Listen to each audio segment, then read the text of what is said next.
Have you ever had the sense that life continually misconstrues what you truly want? As if you were calling out into emptiness for clarity, love, and abundance. Yet what arrives instead seems to be their opposites. You request ease, but meet hurdles. You quietly pray for peace, only to find disorder barging in, metaphorically tracking dirt across your threshold. It's tempting to assume the universe is indifferent or even punitive, but consider the possibility that it's actually granting precisely what you've been requesting. Allow me to illustrate with an image. Picture an endless call center beyond space and time, no chatter, no harsh lighting, no looping hold tunes, only luminous clarity and limitless intelligence. It isn't the dreary human help desk you know. It's the Divine Order Fulfillment Center. In this place, each word you speak functions as an order. Every sentence becomes a ticket, entered into the most precise, unfailing system, imaginable, one that does not stall, does not overlook, and never under any circumstance misreads the instruction. There is, however, a single caveat: it takes everything literally. Sarcasm is lost on it. It ignores your tone. It doesn't label remarks as just venting. Jokes don't register as playful. They register as commands. If you declare, "I'm always broke the system records," order received more experiences of financial lack. If you grumble, "Nothing ever works out for me," the divine scribe affirms, confirm, deliver, continued frustration and blocks. And if you offhandedly sigh, "I'm so tired of everything," the universe, dutiful as ever, dispatches the notice: increase fatigue, decrease joy. So understand, this mechanism isn't punitive. It's responsive, pristine and impartial, like a mirror that reflects without debate. The universe does not pause to ask, "Did she mean that?" It simply replies, "Order confirmed." Imagine entering a restaurant and exclaiming, "I hate this menu. Everything here is awful." The server, taking you at your word, returns with a generous portion that perfectly matches your outburst. You object, "But that's not what I wanted." Yet the waiter answers, "You said it. We serve it." Now extend the metaphor. Each area of your life is that dining table, and every thought or utterance is the dish you just chose from the menu. Does that sound a bit far-fetched? Let me share a story to ground this. A woman named Eliza had a weekly Monday joke: "Back to the grind. I swear my life is just one long list of problems and heels." People chuckled. She shared it online with memes and dramatic eye rolls. Over time, however, reality mirrored her script. Promotions slipped away. Friendships weakened, stress manifested in her body, and mornings filled her with dread. Then, one day, a spiritual mentor posed a piercing question: "What exactly have you been ordering?" For the first time, Eliza recognized that her language wasn't mere commentary. It was instruction. Her words had functioned as a blueprint. Her life had been executing with precision. The universe hadn't misread her. It had simply complied faithfully and without deviation. Here, the analogy deepens and gains greater explanatory force. The divine operator, imagined as the presence on the far end of your metaphysical connection, does not evaluate or condemn you. It does not scrutinize your reasoning. It does not delay until you feel sufficiently deserving. It simply and continuously listens. It does not distinguish aspiration from anguish. What it registers is certainty alone. Certainty disguised as a joke. Certainty embedded within irritation or fatigue. Certainty reinforced and effectively sealed through repetition. The more frequently you articulate a statement, the more rapidly that request is dispatched. In this way, we inadvertently submit requests we never consciously intended to receive. Consider the countless instances in which you have voiced statements such as, "Nothing ever works out for me. I'm not good enough. I'm always tired. Money doesn't come easily." Every one of those remarks is entered, approved, and executed. Now take a breath and pause. Allow that realization to sink in.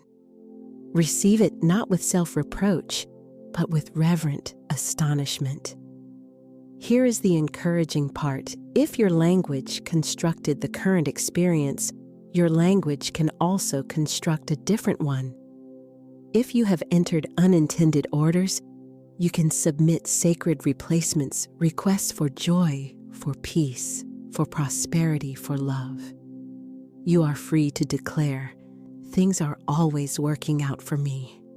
I am guided and supported in every step. I have all I need, and more is always arriving." And consider this further.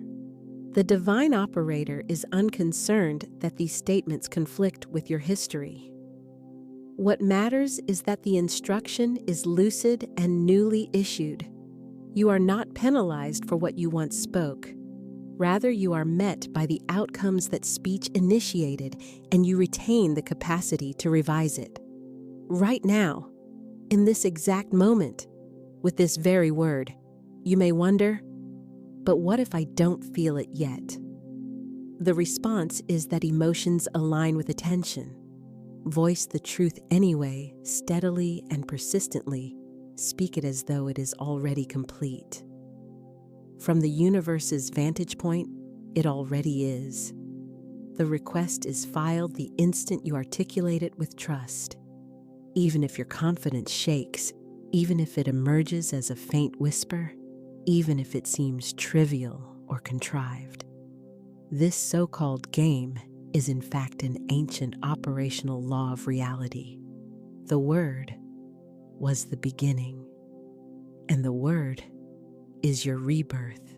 Therefore, I pose a gentle inquiry. What have you been communicating to the universe in your recent speech? Which requests have been quietly acknowledged and carried out? And of even greater significance, what will you choose to request next? Because the line remains open. The operator continues to listen, and every syllable you utter carries sanctity. Have you been unwittingly issuing incorrect requests? Share in the comments. What have you been telling the universe recently?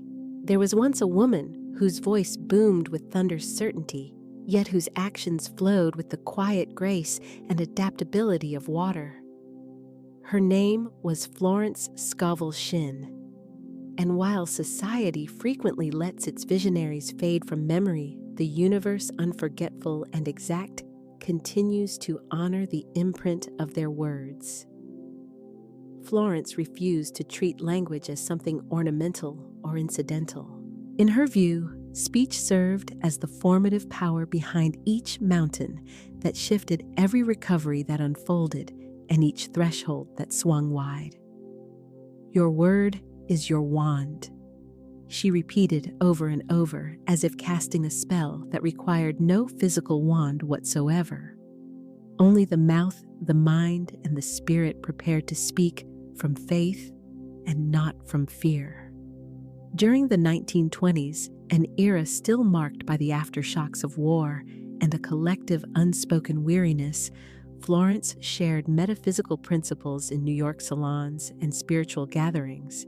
She wasn't a formal preacher, nor did she claim guru status, nor did she enjoy bestseller fame back then. Yet she functioned as a lighthouse, guiding those whose aspirations had shattered against the reefs of skepticism and despair. And what precisely anchored that lighthouse's steady beam? It was this: the words we speak construct the visible world we inhabit. Every statement we voice, murmured through grief or proclaimed with happiness, acts like a seed that inevitably germinates either for our benefit or to our detriment. She taught that existence operates under a law of substitution, wherein the external realm is not the originating cause, but the resultant effect. Our speech, akin to a series of incantations, reorders conditions, and this response occurs not through luck or randomness, but through dependable spiritual law. Divine law binding precise and unwavering. Your word is your wand, she reiterated throughout her books, meant not as mere lyrical flourish, but with the rigor of a principle, almost like metaphysical physics. Not simply a metaphor, rather an operative mechanism. Still, how often have we handled our words as if they were lifeless ashes, rather than focused arrows that fly toward outcomes? Consider how many times we have uttered lines like, "It's always something. I can't win. That's just my luck. I never get a break." Every one of these statements delivered in fatigue or tossed off as a joke carries equal weight before the universe. There is no carve-out for emotion, no sarcasm sensor embedded in the law.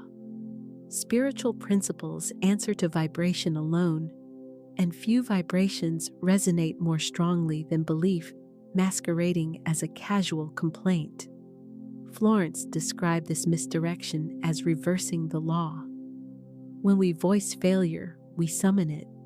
When we announce illness, we energize it. When we condemn our money, we authorize scarcity to increase. Yet she did not shame people. She woke them up. Her teachings weren't weapons to wound, they were thresholds to cross. She recounted the story of a woman who sought her counsel in acute fear, saying, "Everything in my life is falling apart. I have no control." Florence, composed and steady, answered, "Then alter your language. Affirm instead, everything is falling into place. I am divinely guided." The woman bristled and protested. "But that's not true." Florence smiled gently and replied, "It will become true the instant you establish it with your word. You must announce it prior to witnessing it. This captures the heart of her method.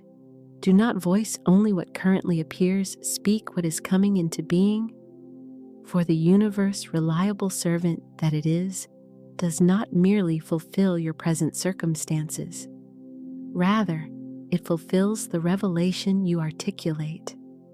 Countless people move through life as unintended prophets, predicting hardship through routine talk, blighting their own fields with throwaway lines, and later become puzzled when the harvest tastes bitter.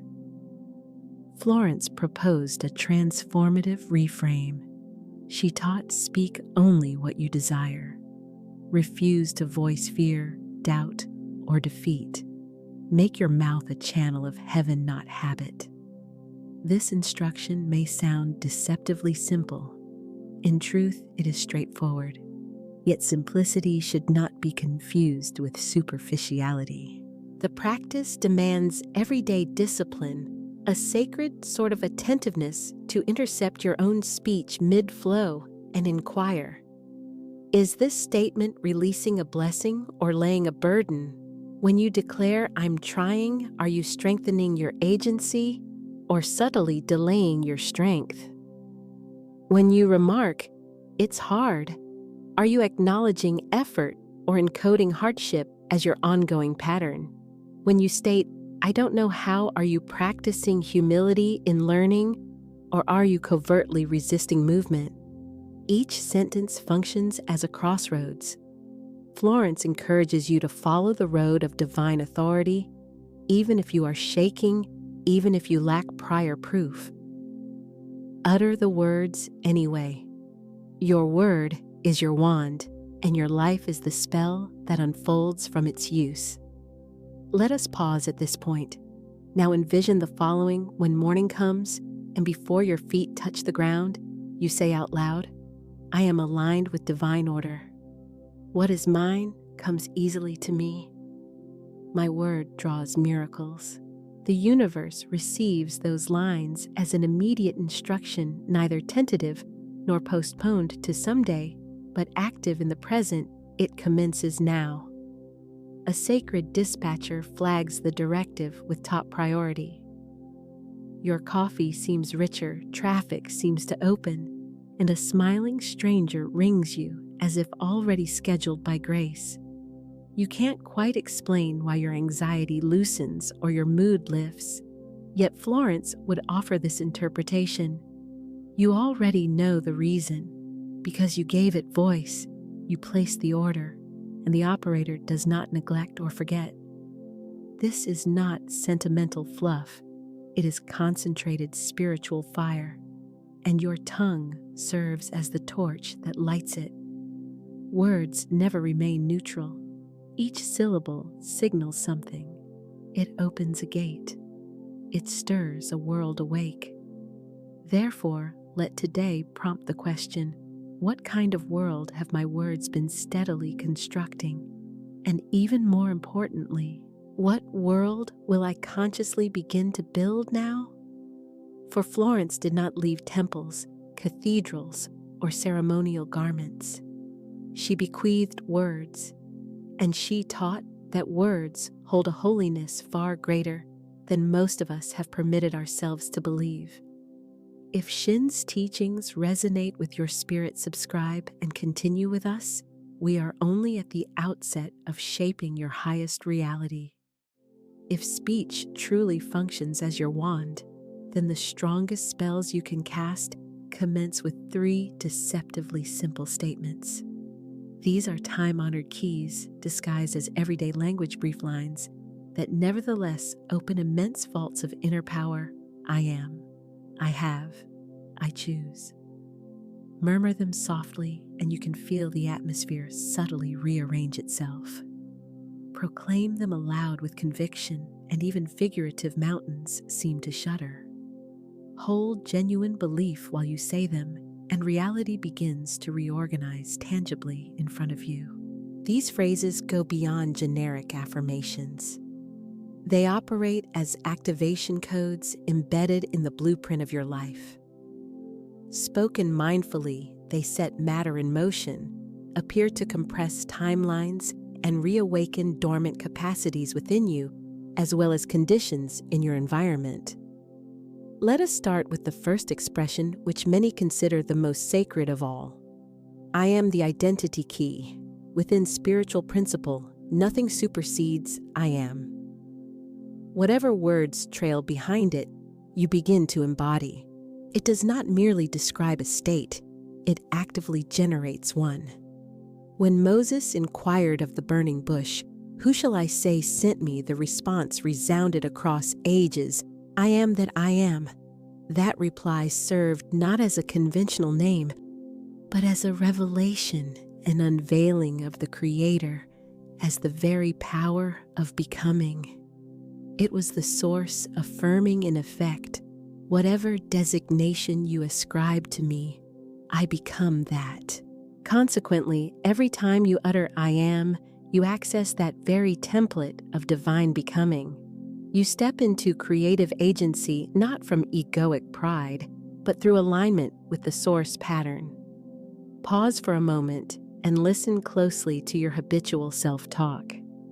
Have your declarations often sounded like, I am broke, I am unlucky, I am overwhelmed, I am not good enough. Every one of these murmurs functions as more than commentary. Each is an act of creation shaping your state. With each unexamined I am, you may have been molding monuments to hardship without realizing it. Yet here is the grace within the law. Altering the words immediately alters the casting mold of your life. Consider substituting with the following: I am abundant, I am guided, I am radiant, I am ready. Voice these truths even if your rational mind initially resists them. Even if present evidence is lacking, continue to declare them. Why persist?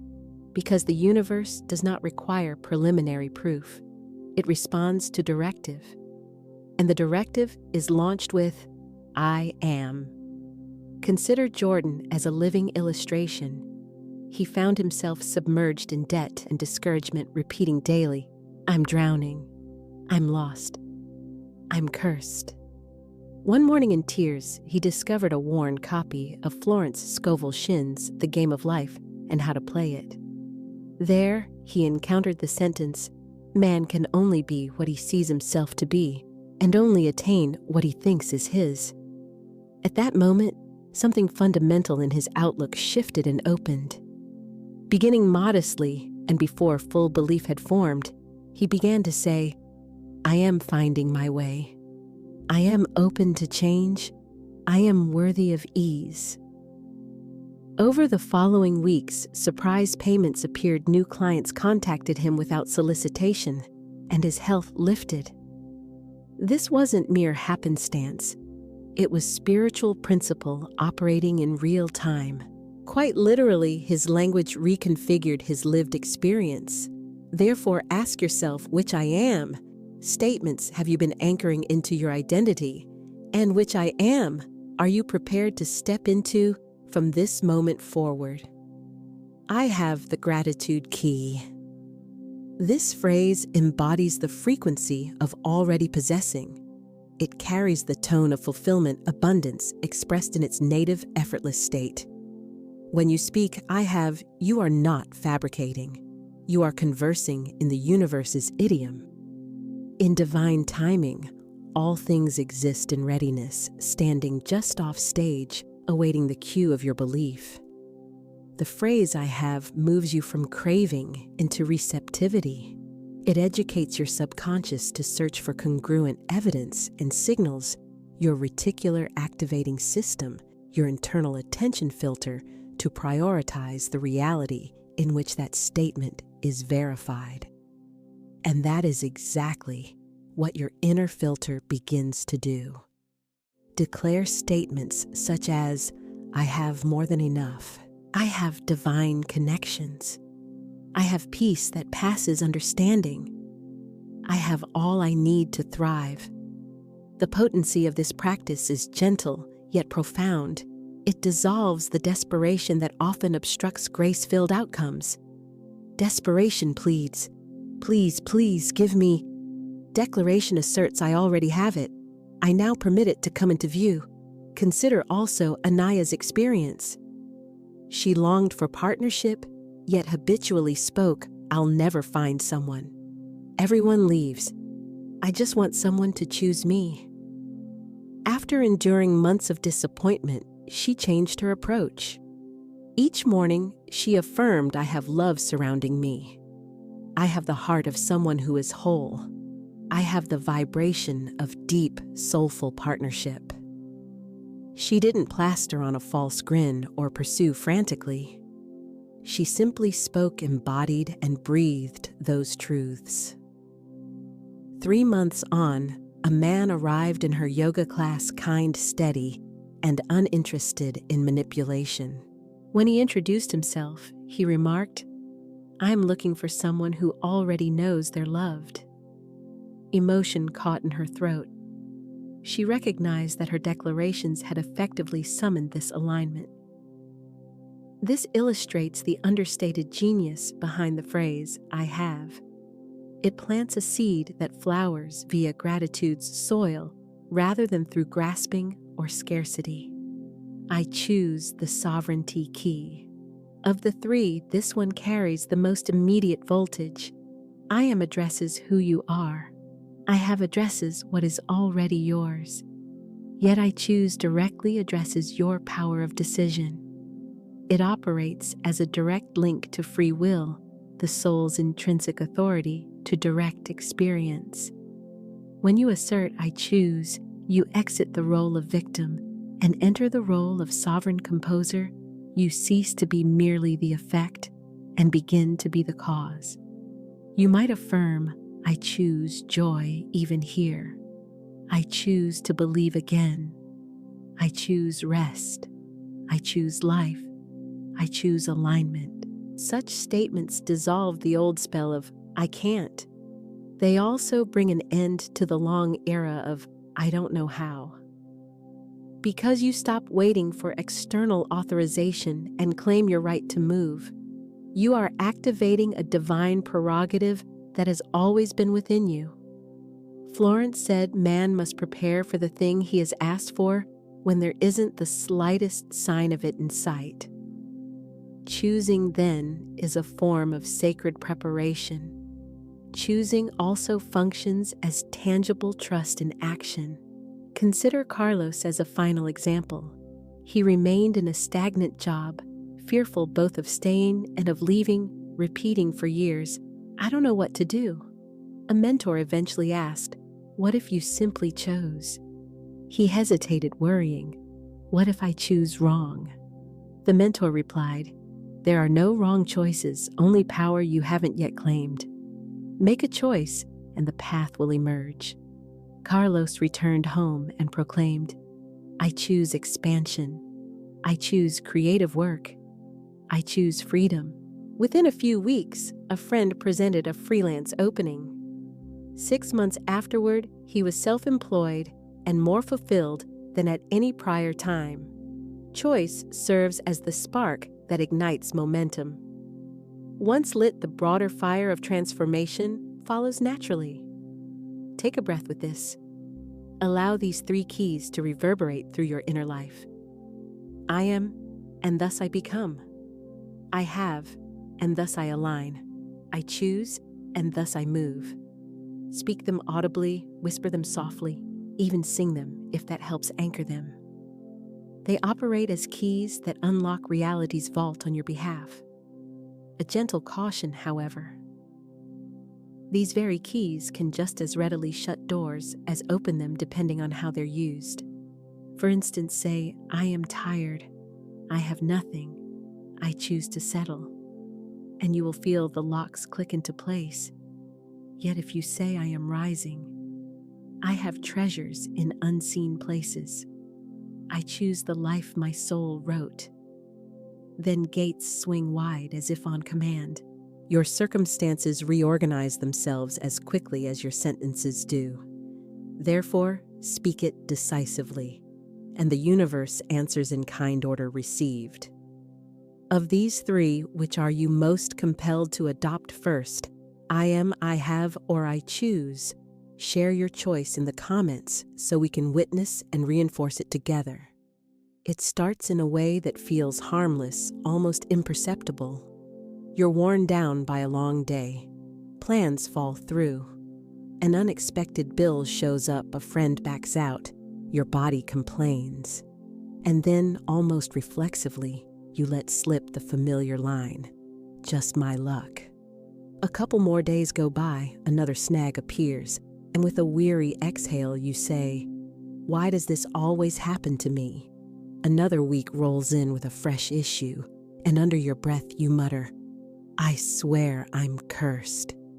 Yet you are not, in fact, under a curse. You are simply being accurately heard. And the universe, gently and without criticism, responds once more, order received.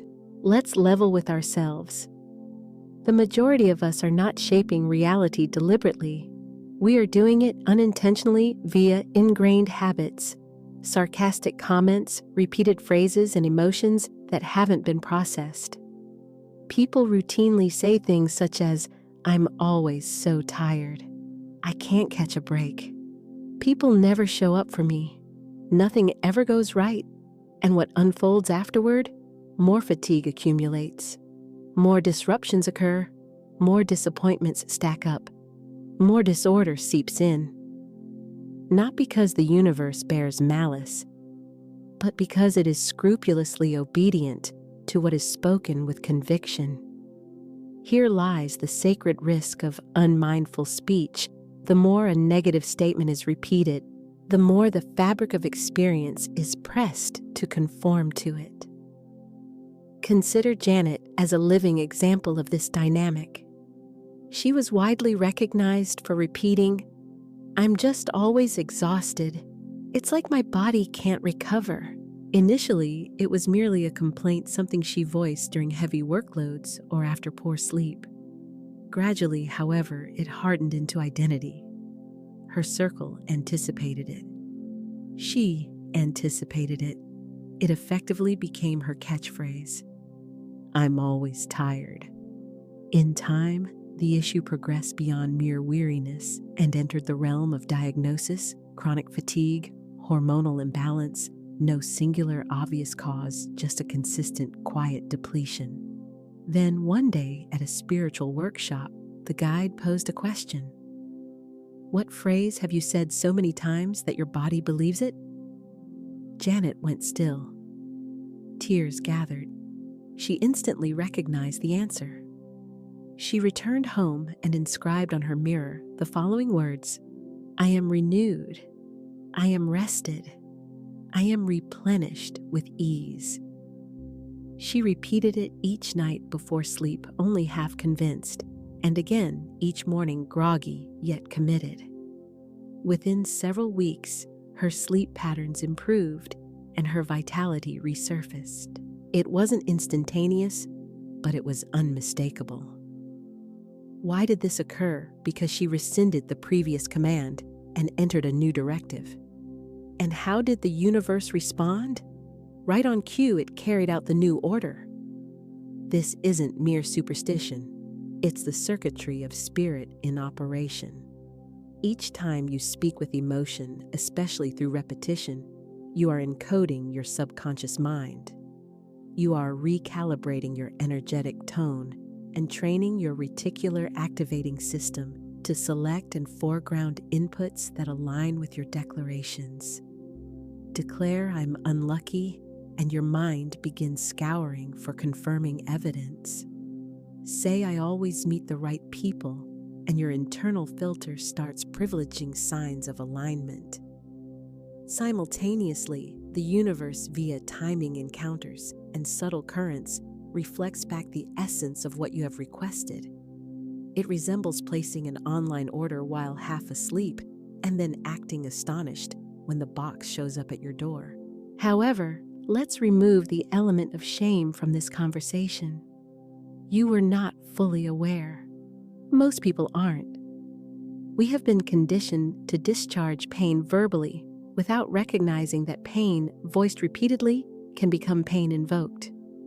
We assumed we were merely being real, yet in spiritual terms, to be real is to give voice to what you desire to become real.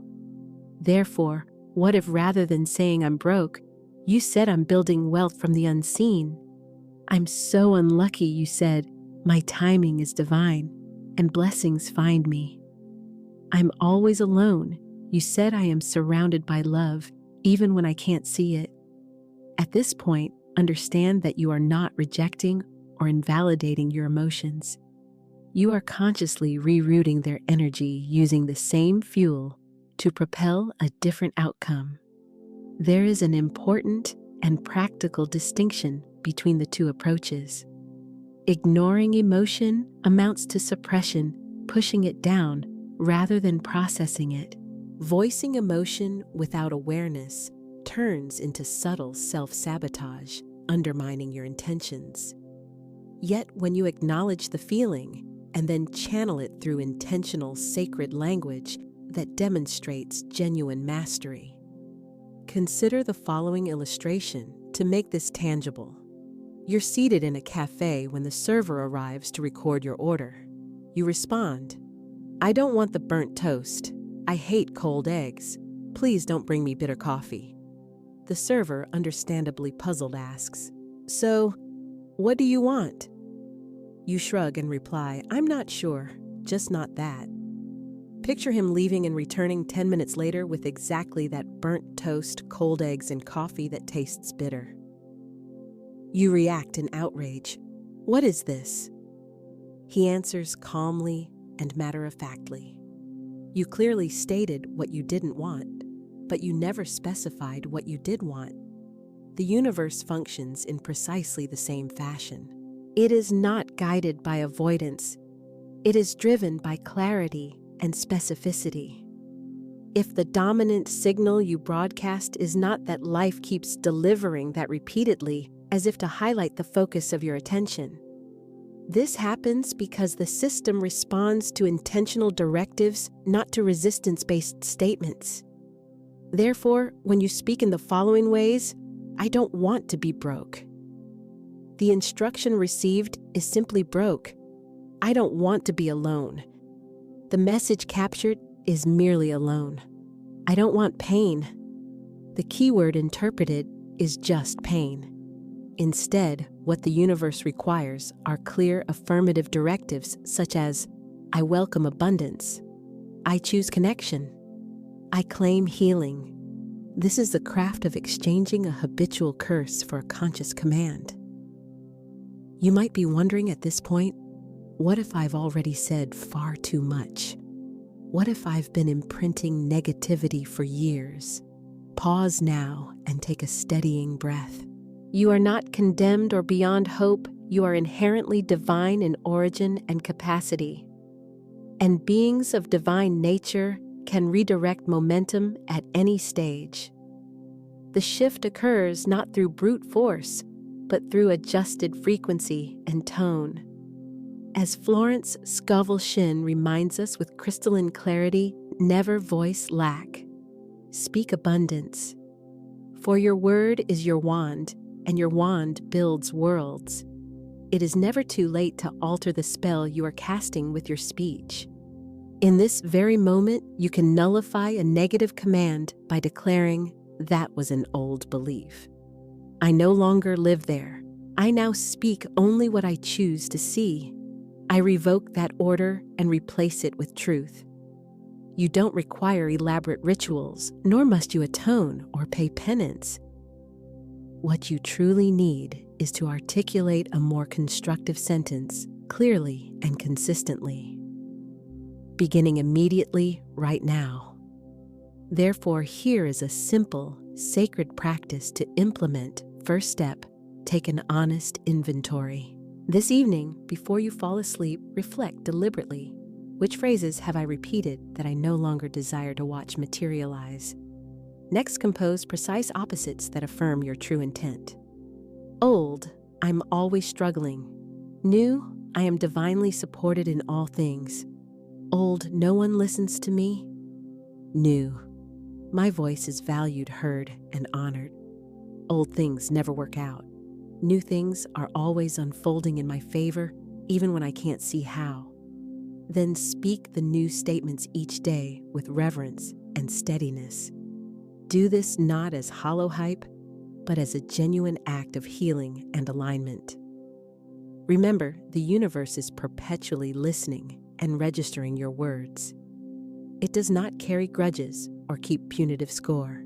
It simply awaits your next clear instruction, a fresh order. If this has revealed a phrase you've been repeating unconsciously, share it below, voice the truth, and let it go with intention. Envision yourself entering the most magnificent hotel imaginable, grander than any you've ever seen. Velvet curtains cascade along the walls. Marble floors threaded with gold gleam beneath your feet. Ceilings tower overhead, frescoed with scenes of cosmic harmony. Above a chandelier fashioned of pure light, gentle, radiant, and timeless bathes, everything in a serene glow. Stationed at the front desk is your personal concierge, attentive and poised, impeccably tailored, steady in demeanor, prepared for anything wholly dedicated to serving you. Here is the revelation: the entire hotel symbolizes your mind. And that concierge, that figure, represents your reticular activating system, your RAS, the neurologic filter that shapes what portions of reality reach your awareness. It determines what you register, what you ignore, and what is permitted to pass through the entrance of consciousness. And the most exciting part? It takes its primary instruction set from your language, your repeated words and phrases. It functions as the bridge linking your spoken declarations with your subconscious mind, acting as perception's gatekeeper and the quiet architect constructing the life you outwardly experience. Let's unpack how this works in simple, concrete terms. The reticular activating system comprises interconnected neural pathways located near the base of the brainstem. What is its essential role to sift through the millions of stimuli that bombard you each second and select which pieces deserve your focused attention? But how does this system determine what qualifies as important data? The rule is elegantly simple. It prioritizes the content you consistently repeat, especially in your own voice, and it gives extra weight to what you repeat while feeling strong emotion, whether hopeful or distressed. Your RAS behaves like the universe's most devoted assistant. It trusts what you tell it, spotlights what you affirm, and increases the visibility of whatever subjects you dwell upon.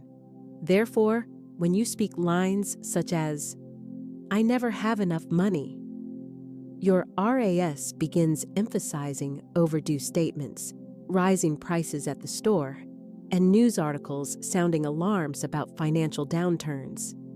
Conversely, when you assert, "I always meet the right people," then your RAS gently redirects your awareness toward warm introductions, uplifting conversations, and seemingly magical synchronicities that align with that belief. Those elements likely existed all along. The difference is that your perceptual filter is now tuned to register and prioritize them.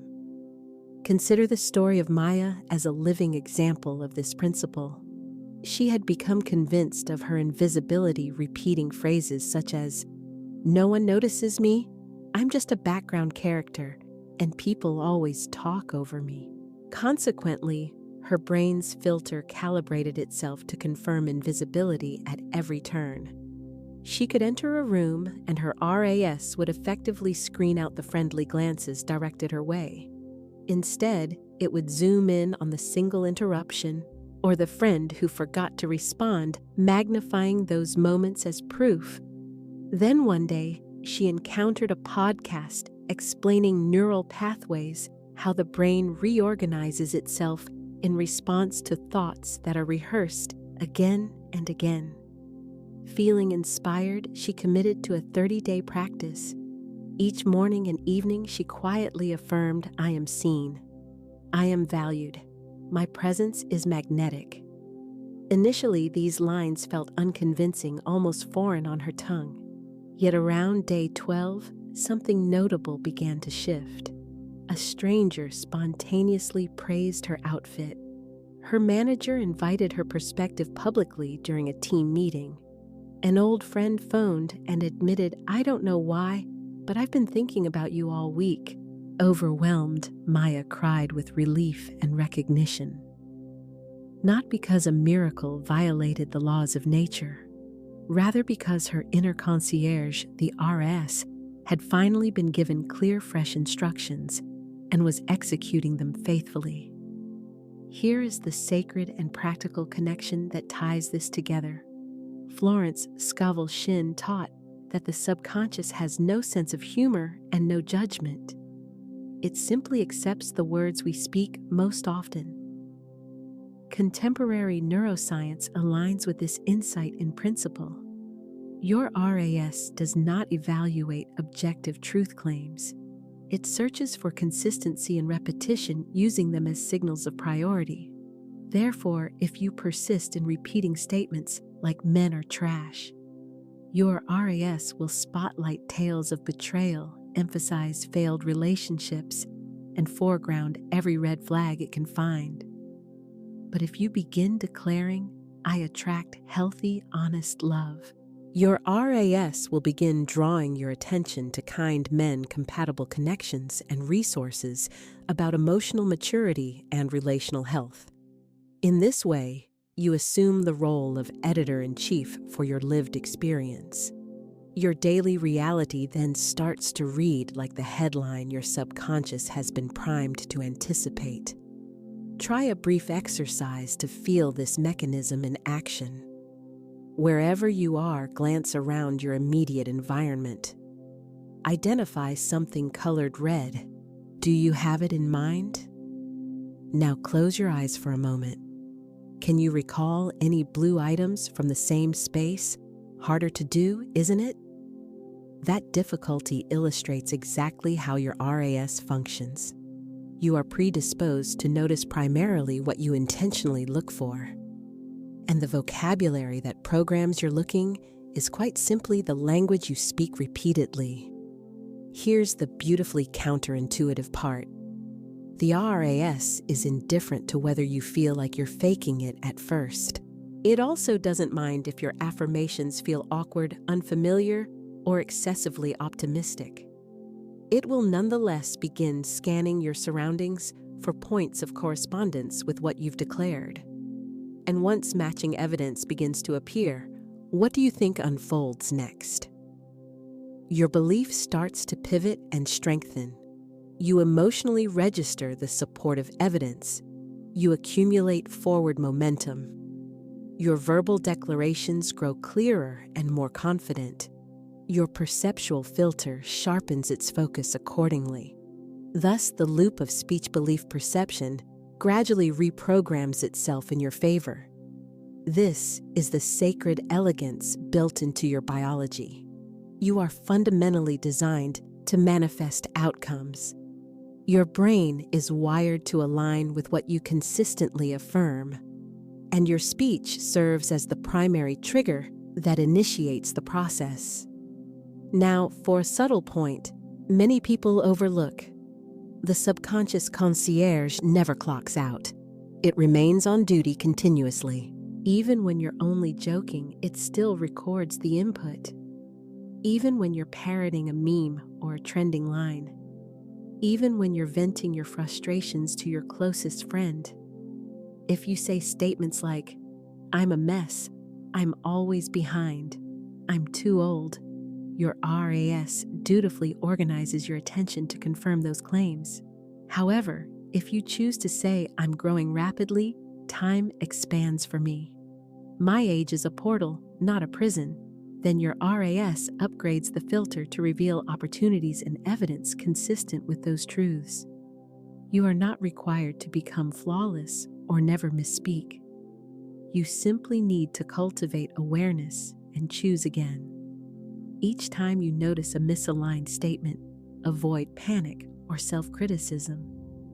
Simply pause, perhaps even smile, and then declare, "Scratch that. I choose better words."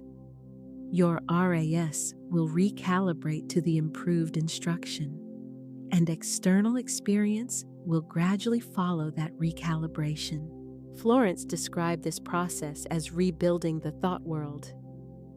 Neuroscience refers to the same adaptive capacity as neuroplasticity. Spiritual traditions name it the exercise of divine authority. Whatever terminology you prefer, the underlying truth remains unchanged. Your speech patterns help rewire neural pathways in your brain.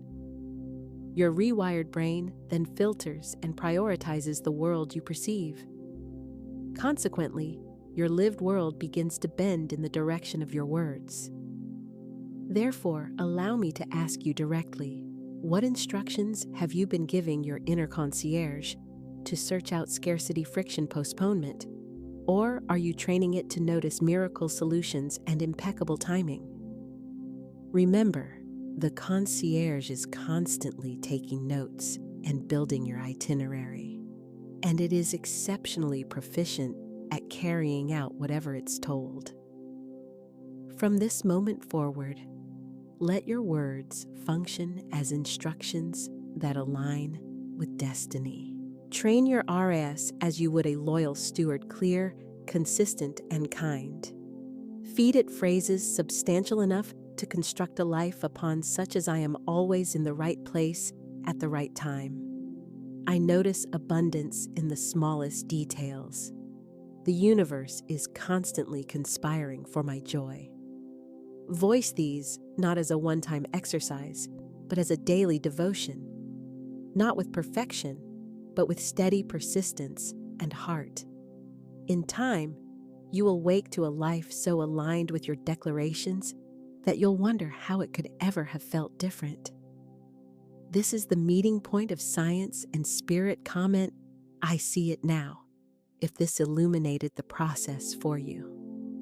Let us pause together at a genuine inflection point, a moment where a different path becomes possible. You've already witnessed how spoken language functions like seed, small beginnings that grow into outcomes. You have also seen how repeated speech hardens into a script that your life proceeds to perform. You've observed that your inner concierge, the RAS, and the subconscious treats every whisper, every repeated phrase, and even casual complaints as authoritative instructions. What arrives now is a clear invitation to steer that power in a new direction, to discontinue the habit of unknowingly cursing your own journey with unexamined expressions, and to begin instead issuing conscious declarations that command your reality toward alignment and good. This practice is not a quest for perfection. It is an exercise of personal power and agency. It does not revolve around fear or self-criticism. It revolves around freedom and creative choice. You are not a helpless casualty of your own phrases.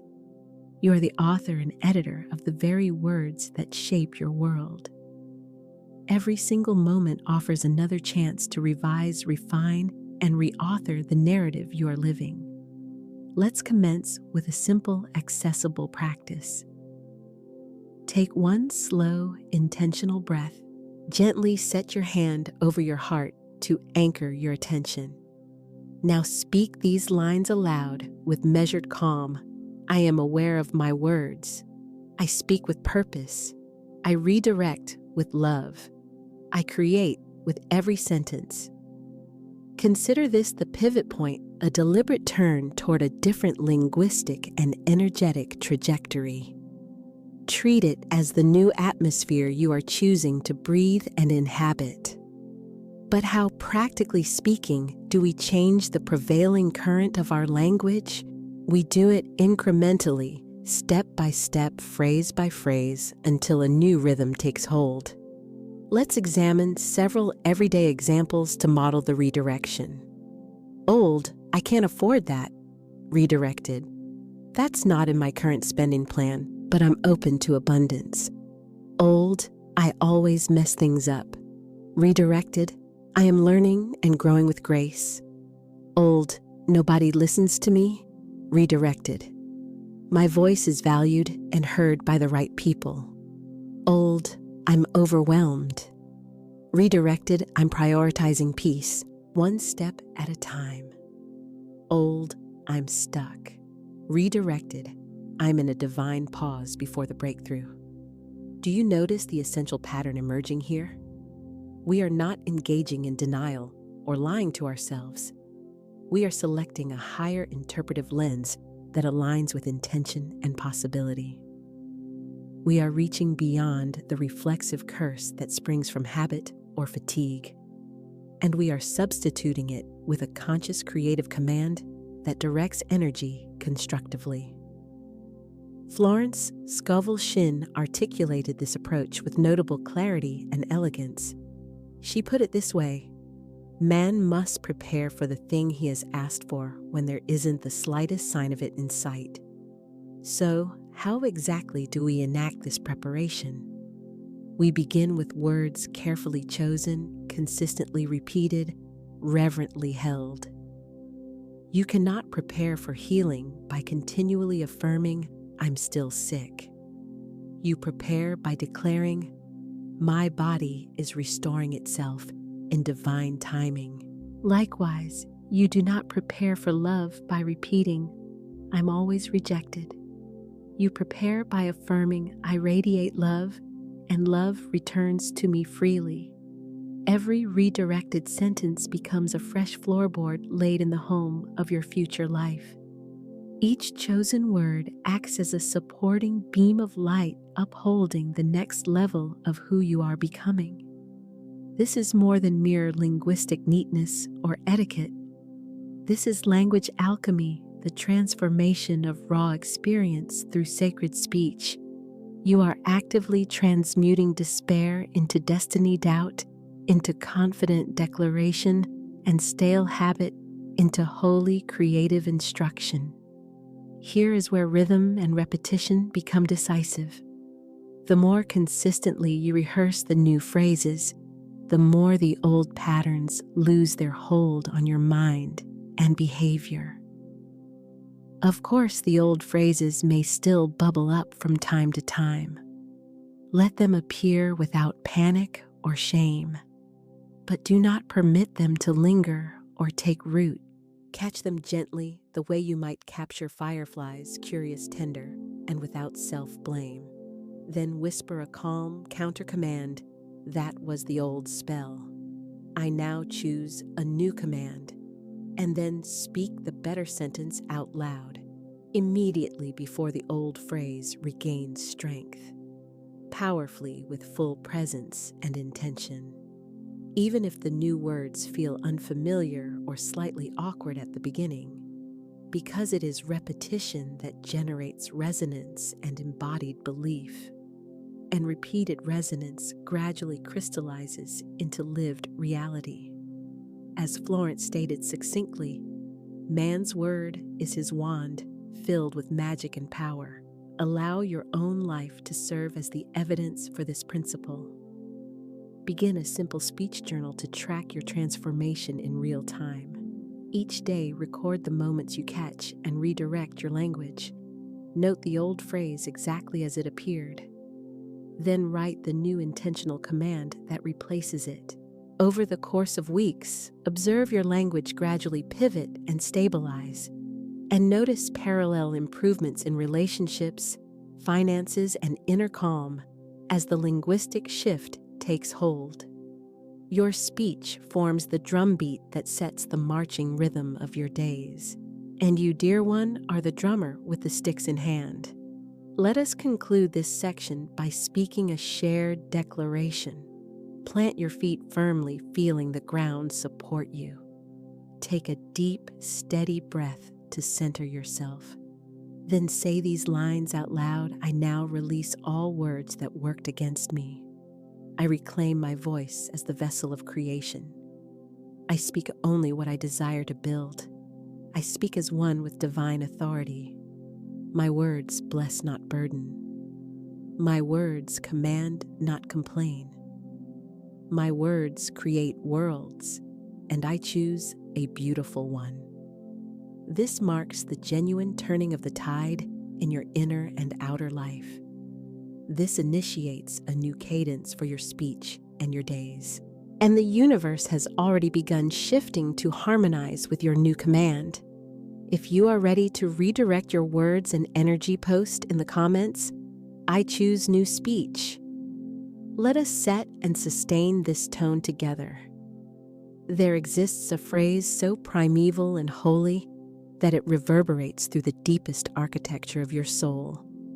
Merely 2 words, nothing more, and yet within them rests the complete creative potency of the infinite itself. I am. Though short in length, these words are anything but small. They function like chisels to sculpt your reality like a hammer, striking and shaping the malleable clay of your life. They are the seed from which every future blossom or withering proceeds. Each time you utter, I am, you are not merely offering a description. You are issuing a decree. You send a directive into the fabric of the universe, and then all of life, as a faithful attendant, starts organizing itself to carry out what you have ordered. Let me return you to a childhood scene. A little girl, perhaps 7 at most, lingered at the margins of her classroom. The teacher offered a soft smile and remarked, "She's shy." The child heard it. She could not grasp the full consequences, yet the statement took root. That night, tucked beneath her blankets, she murmured to herself, "I am shy." Without realizing the magnitude of the moment, she adopted it as truth, not because it was inherently true, but because it had been spoken in that most sacred grammatical form identity. From then on, her body language changed. She grew reluctant to lift her hand in class. She lingered on the playground's edges. She told friends, "I'm not really the outgoing type." The environment complied roles, responses, and reflections arrived that reinforced the identity. Her words had preceded her like rails setting down a track along which her life dutifully traveled. This, dear one, is the mirror of identity in action. Envision a vast mirror crafted not of glass, but of spirit, and with every I am that mirror throws back more than an image, it returns an entire state of being. Declare I am poor, and the mirror offers poverty without protest. Affirm I am blessed, and the mirror answers by reflecting blessings in kind. Understand that the subconscious does not detect sarcasm, nor does it interrogate sincerity or evaluate the rationality of your statement. It simply receives the input, complies with it, and proceeds to manifest accordingly. This is precisely why we must engage the phrase, "I am," with sacred reverence. It operates like a creative wand, not a casual filler. It is a paintbrush sweeping across the canvas of time, and each stroke composes a scene you will eventually step into and live. Now pause a moment and take a slow, intentional breath. If circumstances allow, gently close your eyes to center your focus. Turn your attention within, softening into inner awareness, and listen carefully for the sound and tone of your interior voice. Which I am assertions have you been repeating most often in recent days? I am tired. I am not good enough. I am always behind. I am unlucky in love. These lines aren't harmless descriptions of current conditions. They function as operational commands, programming notes your life dutifully executes. The encouraging truth is this: with the same ease that such statements were formed and repeated, they can also be reshaped, replaced, and transmuted into something life-giving. In this very moment, you can speak a fresh identity into movement. You can occupy the authority of your divine authorship and compose new sentences in the living script of your days, revising the storyline at its source. No external authorization is required, and there is no probationary delay.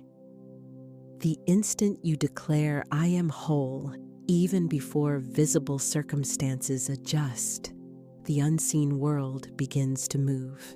The universe listens attentively. The currents of life start rearranging. A sacred ledger quietly updates in your favor. Let us descend another level into the heart of this practice. This isn't an exercise in pretense or denial. It's a deliberate choice of reference point.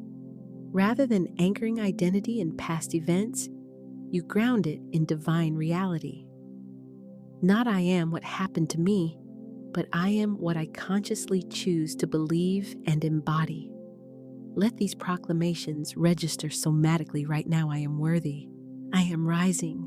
I am chosen. I am abundant. I am the beloved of life.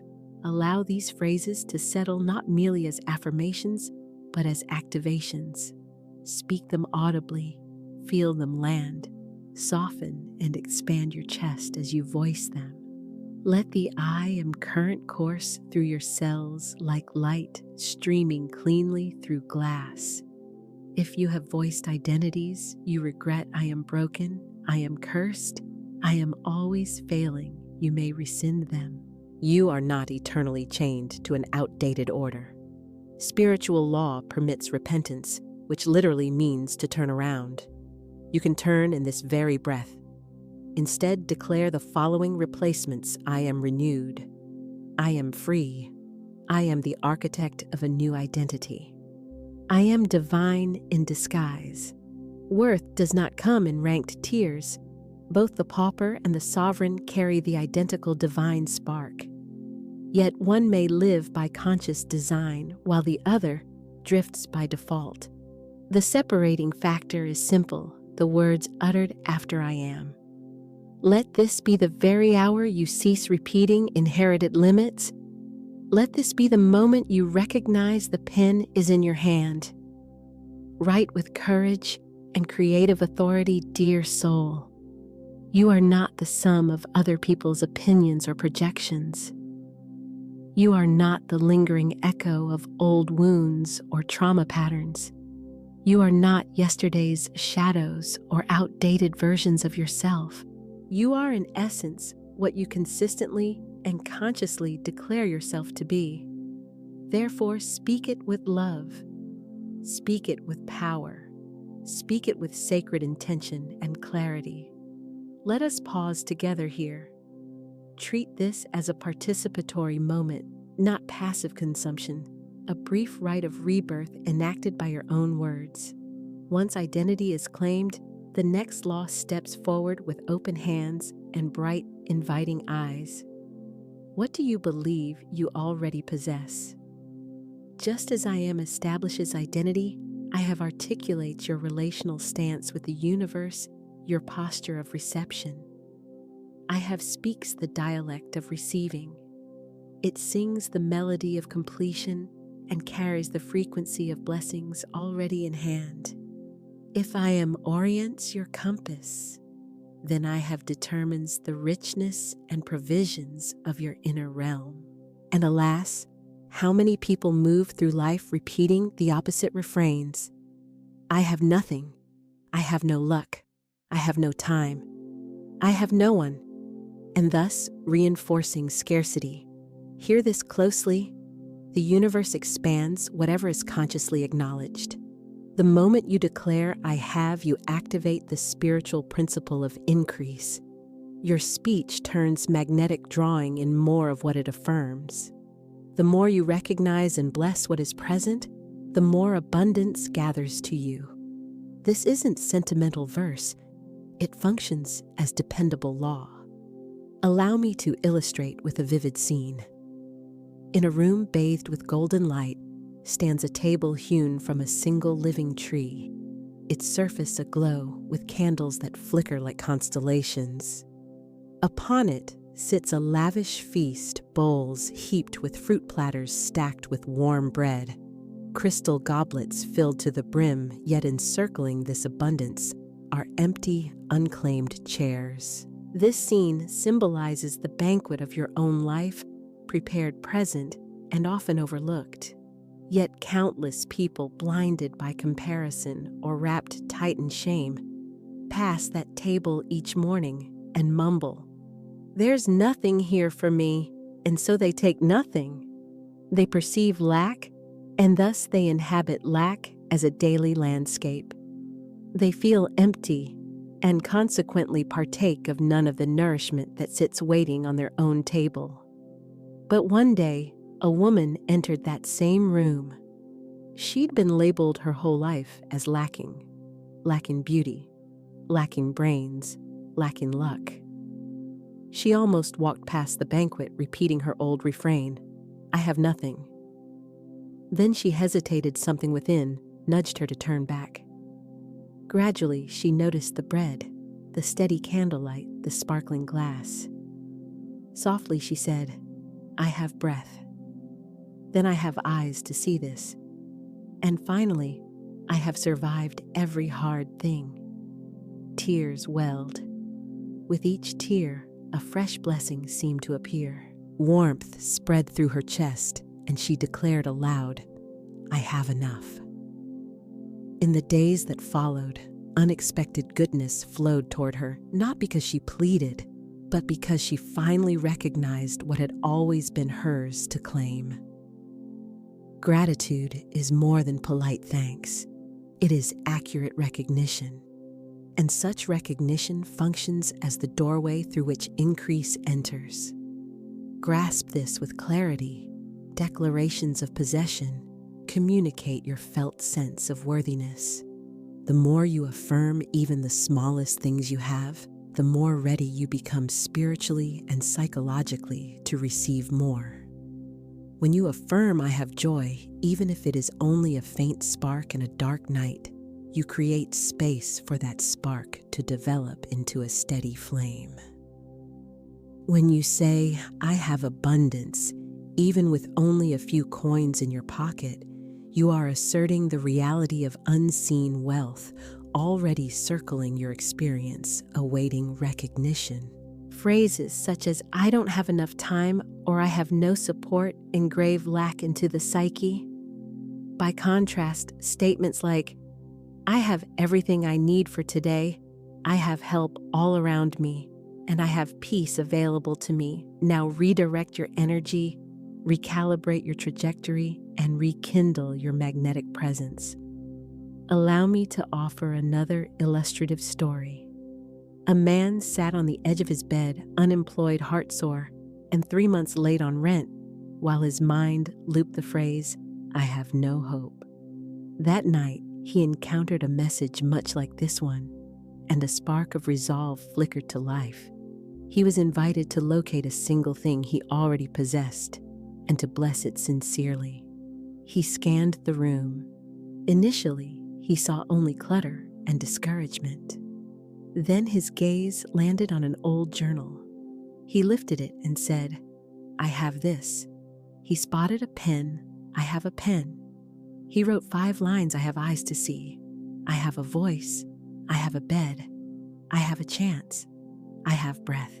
He repeated that list each morning. Within 2 weeks, a friend invited him into a freelance project.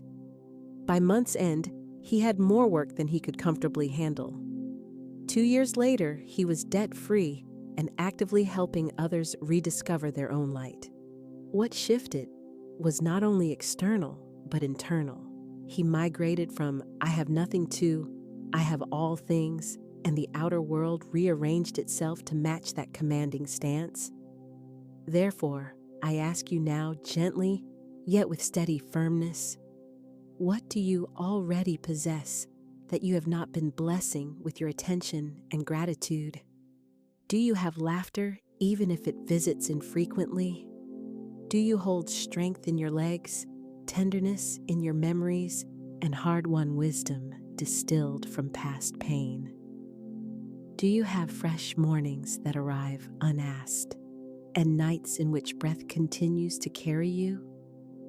If so, you already possess more treasure than many who sit upon literal thrones.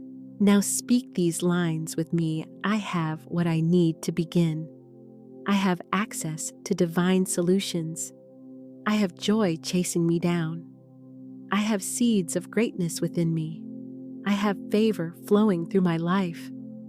Repeat these declarations until their truth resonates in your bones. Your emotional current amplifies your decree. This is why some words seem to fall flat while others ignite. You must feel as if in your hands the treasure you are naming, and when you truly feel it increase, arrives again and again as a dependable pattern. The universe is inherently generous, yet it responds to recognition. Acknowledgement functions like a signed permission slip, enabling more to flow. Do not postpone your declaration until wealth becomes visible. Do not wait to say, I have it. Say, I have, and the wealth will reveal its previously hidden pathways to your sight. Speak these claims with reverence and with genuine joy, as if handling something sacred. What do you truly possess that you cherish? Share a single example in the comments to activate further increase. Let that one acknowledgement become the seed from which multiplication naturally grows. In every soul's path, a decisive threshold appears, a point where rising becomes non-negotiable. Not because conditions have magically cleared, but because the inner heart chooses, I refuse to keep drifting by default.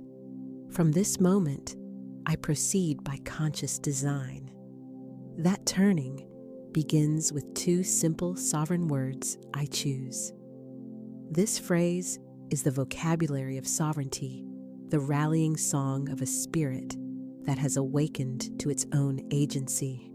While I am establishes who you are, and I have articulates your present energetic stance, I choose switches on creative authority.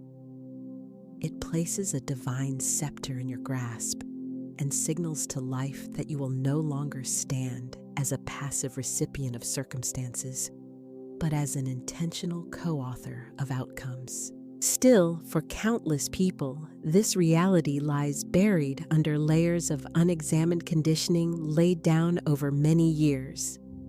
We are often trained quietly and sometimes bluntly to believe life merely happens to us, that other people's opinions, external situations, or previous wounds dictate the present.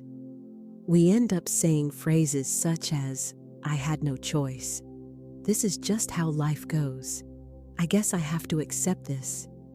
Beneath those sentences is a sleeping soul, one that has forgotten its rightful throne and the authority that comes with it.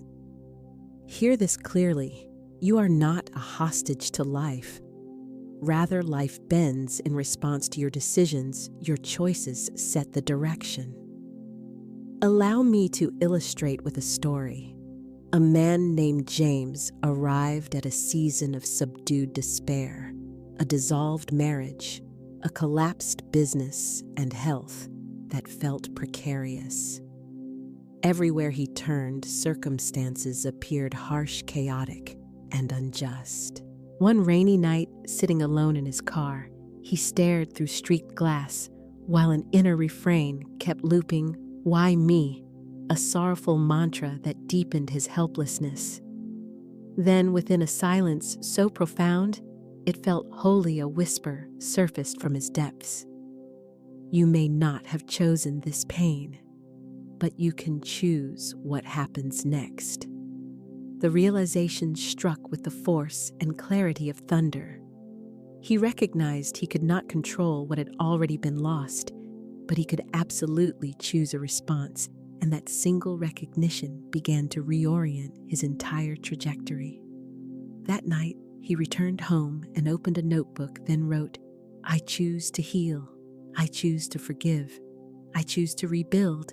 I choose joy even now." From then on, his life began a gradual turn, not driven by brute force, but by continuing choices. He took daily walks, prepared simple meals with care, reconnected with old friends, and launched a small blog to share the process. Years later, a new life stood in place, not because external conditions miraculously shifted first, but because he chose a new direction and kept choosing it. This same power is present in you as well, to choose again intentionally and repeatedly, to choose forward motion over inertia, to choose alignment with the divine design already inscribed within your soul. Let us be precise. Choice does not mean micromanaging every outcome. It means selecting your posture, your stance in the presence of whatever exists. You can choose to recognize the embedded lesson. You can choose to anchor your nervous system in peace. You can choose generosity even in the face of another's lack of it. You can choose to rise yet again, even if you have fallen 7 or 70 times before. No magic surpasses the potency of a soul that firmly decides, "I choose light." Now lean in and feel into these questions. What are you presently tolerating, not out of desire, but because you have not yet made a different explicit choice? Is it a job that exhausts your spirit? A belief that shrinks and belittles your worth? A habit that quietly harms your body or mind? A lingering fear that silences your voice? You are not permanently bound to any of these. They are not poured concrete. They are choices perhaps once unconscious, but now visible. And what is brought into sight can be altered. The first step is straightforward. Declare a new choice. Speak aloud clearly and deliberately, "I choose to be fully alive. I choose to let go of what no longer serves. I choose thoughts that bless me. I choose words that uplift me. I choose to walk with power, grace, and clarity. Even without knowing the exact how your act of choosing places you in alignment with divine help. Momentum gates swing open, subtle winds turn in your favor, helpers emerge, fresh insight arrives, new people cross your path, and meaningful signs begin to appear. Choice operates as more than a cognitive decision. It is a spiritual key that unlocks coordinated movement. When you declare, I choose prosperity, your frequency tunes toward abundance. When you affirm, I choose love, you invite reflections of tenderness, harmony, and connection. When you say, I choose peace, disorder gradually loosens its hold on your body and mind. But what unfolds when you avoid choosing, in that vacuum, life effectively chooses on your behalf. And the selection comes from old momentum, prior hurts, inherited fears, and outdated narratives. That is why you can feel stuck even as days pass. No new decree has been issued to redirect the flow. Therefore, you must choose deliberately on purpose. Repeat these lines now slowly and with presence. I choose peace. I choose health. I choose clarity. I choose overflow. I choose divine timing. I choose bold love. Let every declaration reverberate like a bell through your subconscious halls. Allow your spirit to recognize and leap toward them and feel the old chains loosen and fall. To choose does not guarantee the absence of fear. It signifies that you will not bow to fear's dictates. Choosing does not delete your history. It simply places the pen back in your hand so a new paragraph can begin. Choosing acts as a sacred rebellion against the lie of powerlessness. You are not powerless. This is the steady truth. You are powerful beyond measure, and your single conscious choice is the ignition switch. So take a pause here. Reflect sincerely. Invite your soul to answer from its deepest knowing. What single thing are you prepared to choose today? Declare it below. Treat this as your defining moment. Voice it with strength. Speak it as the hinge on which your story turns. The principle of choice is a spiritual law. Each time you choose, you come into alignment with the divine will that has always desired your freedom. Having explored the sacred declarations, I am, I have, I choose, we arrive at a crucial principle that changes everything. Words that lack feeling resemble candles with no fire present in form, but unable to illuminate or warm. You might recite 1,000 affirmations, yet if they are hollow, robotic, or flat, they exert minimal force. Language provides the instrument, certainly, but emotion supplies the fuel. Feeling is the blaze that brings words to life and moves them into manifestation. Let's start with a straightforward metaphor to anchor this. Picture yourself in a dim room holding a candle. That candle symbolizes your words, your affirmations, intentions, and sacred declarations. They are beautiful, full of potential, brimming with promise. Yet unless the wick is lit, unless emotion sets it ablaze, the candle remains inert. Attractive, yes, but powerless. It cannot warm a space, illuminate your way, or draw meaningful notice. This mirrors what many of us do with affirmations. We utter lines like, I am rich, I have joy, I choose love. And afterward, they conclude, it doesn't work. Naturally, it falls flat because the words were mouthed, not felt. The wick was never lit. No inner fire was present. Consider a different picture. A woman faces her mirror with tears. Gathering heart, unguarded her voice, shaking not from terror, but from certainty. I am worthy. I am healing. I am rising. I am enough. In that instant, the words become alive. Her whole being commits to them. They cease to be mere sounds and become soul flame, and the universe attends closely. For spiritual law is activated less by sheer repetition and more by resonance, the felt vibration behind the syllables. It is the feeling tone, the vibration, that turns the key and activates the law. Allow me to share an illustrative story. A man diligently repeated affirmations each day learned from a book. Every morning he recited with discipline, "I am successful. I am abundant. I am powerful." Still, nothing substantive shifted. Months rolled by and frustration mounted. One evening, overcome with emotion, he fell to his knees. He forgot the script and stopped thinking about affirmations. He simply cried out, "God, I want to believe I'm worthy. I want to see myself the way you see me." He wept and trembled, and something within began to move. A shift started not due to technique, but because his words were enveloped in raw feeling. That single charged moment pierced the stalemate. Truth fused with genuine emotion wields more creative power than 1,000 dry mechanical recitations. Now let's return this teaching to your own practice. When you announce, "I am wealthy," can you feel possibility swelling in your chest? Do you permit joy to seep in like sunlight slipping through a curtain? Or do you mutter it half-heartedly, more from obligation than conviction? If it's the latter, pause without blame. You simply weren't taught that emotion is an essential component of the spell you're casting.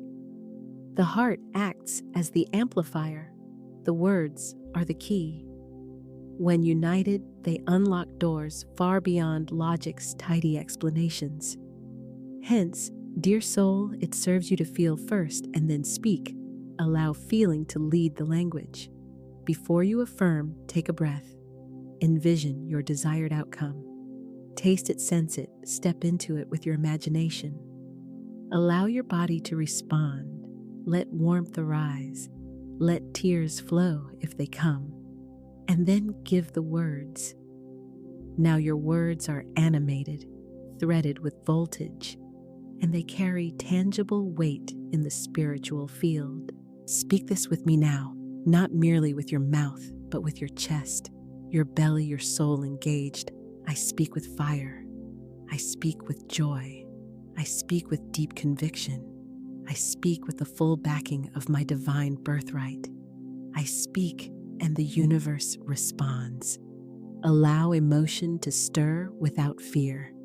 Feeling is not frailty, it is the engine that drives creation forward. Here is a sacred secret: even so-called negative emotions, when respected and alchemized, become potent fuel. Anger can be refined into clarity. Grief can be transformed into abiding compassion. Fear can be reworked into grounded power. Shame can be reconstituted as resilient strength. You are not obligated to be happy perpetually, but you are invited to feel fully. From that fullness, let your words flow. Words spoken from your most honest center carry a creative charge that is unmatched by surface-level talk. Let this land as you speak. I speak from the holy fire within. I speak as one who knows. I speak with love braided into every syllable. I speak and it is done. Therefore, the next time you affirm, don't hurry. Don't mumble. Don't treat it as a lifeless recital. Speak as if taking a sacred vow, clear and consecrated. Speak in a way that signals total agreement from your body, mind, and spirit. Speak as though heaven itself is listening because it is. Speak with soul comment. I speak with power to claim and own your emotional voice. Let this become your new mode of speech, not merely verbalization, but wonder. Not only language, but living energy animating each phrase. A quiet, almost invisible self-sabotage frequently slips past our awareness. It conceals itself beneath jokes and easy laughter. It masquerades as humility, pretending to be modesty or self-effacement. It presents as supposedly harmless little phrases tossed casually into everyday talk. Yet in truth, it is none of those benign disguises. It is, at its core, the misapplication and careless use of language.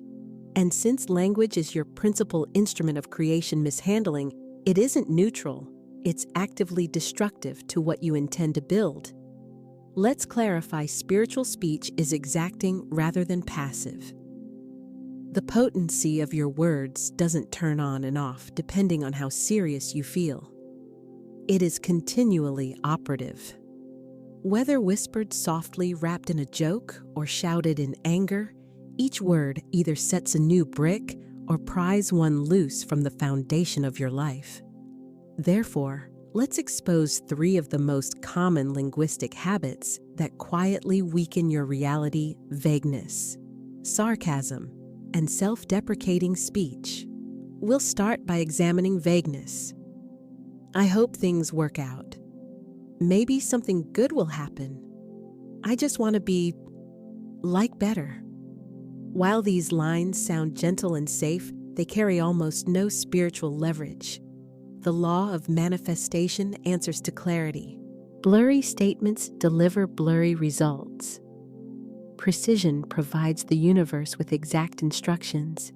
Vague, hazy speech leaves you drifting without a heading. Instead of saying, "I want abundance," choose, "I am aligned with streams of income that honor my soul." Rather than "I just want to feel okay," declare, "I choose calm, strength, and inner peace as my new normal." Can you sense the clear, energetic difference between the 2 approaches? The first meanders aimlessly, the second issues a firm command. Next comes sarcasm, arguably the most insidious of the 3. "I'm always broke, haha. Just my luck. Of course it rains today. I'm not smart enough for that. I'll probably mess it up like usual." These comments might be delivered with a grin, but your subconscious isn't amused. It records them as literal instructions. In the spiritual domain, there is no clause for "just kidding." Each phrase is a seed, and every seed eventually bears fruit. Thus, when you utter self-diminishing lines, even playfully, you are coding directives into your energy field, and your field follows those directives. Let me ground this with a brief story. A young woman, Carla, was famous for her quick wit. She could make any room laugh, especially with self-mocking jokes. "I'm a hot mess," she'd say. "If there's a wrong turn, I'll take it." Her friends adored her sparkling humor, but her life mirrored the script. She frequently felt scattered, overlooked, and perennially unlucky. Then she attended a seminar about the creative force of language. When the presenter stated, "Sarcasm is a spell you don't want to cast," the line struck her like a bolt of lightning. She recognized that her jokes had been placing limits on her life. That same night, she drafted a fresh set of declarations: "I am organized. I am guided. I am favored." It felt awkward at first, almost like a foreign tongue, but she committed to the practice. Weeks passed, then months. Gradually, her external circumstances began to reflect the upgraded inner script. At work, she was entrusted with greater responsibility. Her relationships grew more respectful. She began to feel steadier and genuinely seen.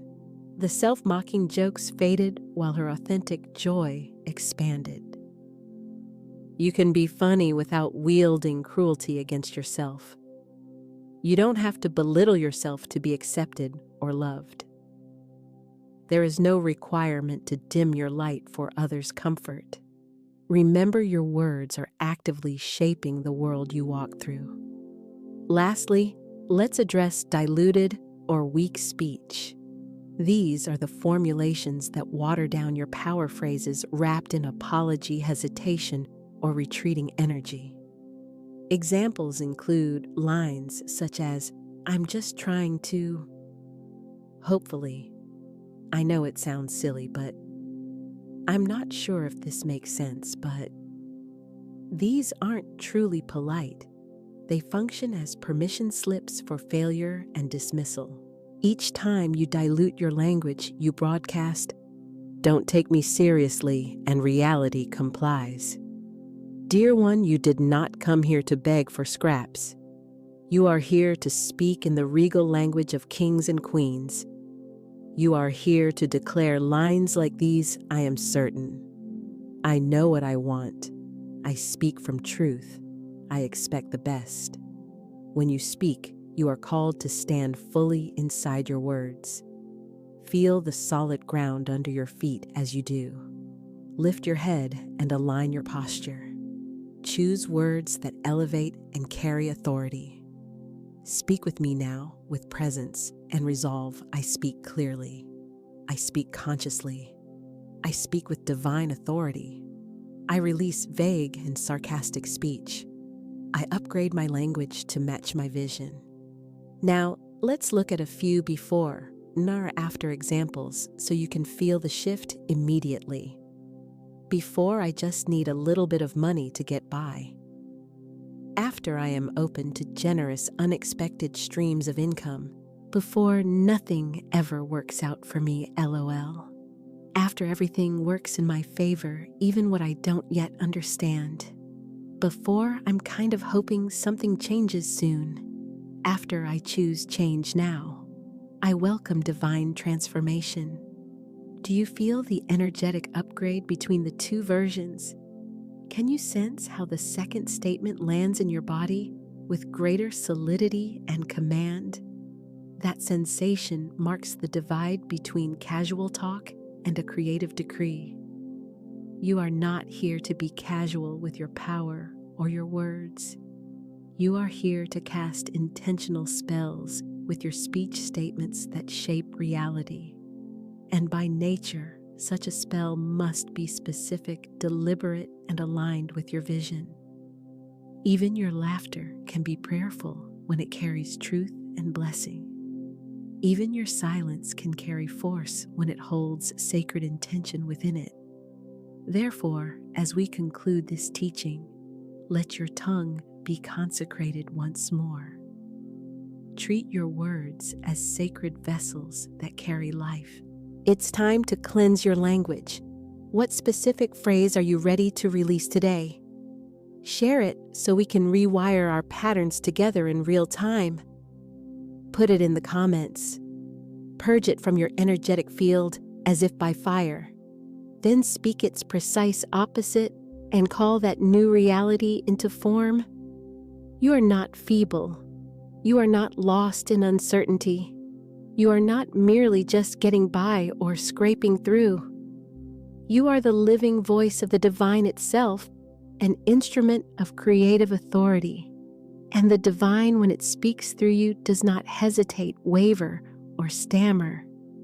Within the holy cadence of a single day, two portals open, soft velvet thresholds through which the soul moves into deeper realms, the instant of waking and the moment of surrendering to sleep.